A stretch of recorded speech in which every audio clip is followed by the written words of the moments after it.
So we've all recently been cooped up at home, turning into screen zombies, attending Zoom call after Zoom call. And sooner or later, we might just end up having a Zoom zombie apocalypse. But one way to prevent that from happening is by going outside. The sun feels so nice and warm. Sometimes I wonder, what would it be like if we didn't have the sun? I mean, for starters, we wouldn't have light because the sun is our biggest light source. That's common sense. But now that I think about it, what even is light? Okay, so basic physics tells us that matter can either be a particle or a wave. But to figure out whether light is a particle or a wave, physicist Thomas Young came up with the double slit experiment.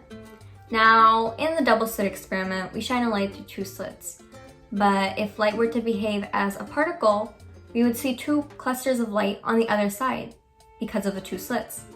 But if light were to behave as a wave, then those two waves would interfere, creating an interference pattern. We could use water waves to explain this. These two sticks are representing the two slits.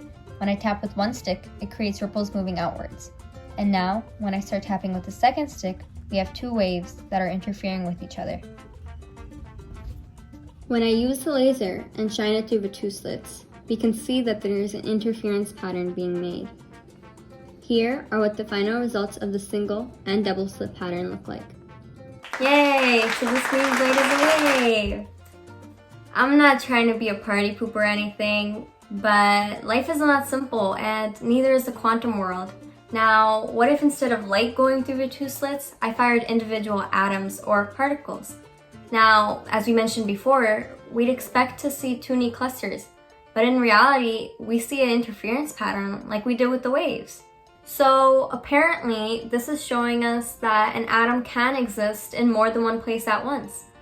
But how? Well, after firing the atoms or particles through two slits, the probability waves show us the probability to find our atom on the other side. And as the waves are interfering, they show us where it is most and least likely to find our atom. So here's your question again. Is light a wave or a particle?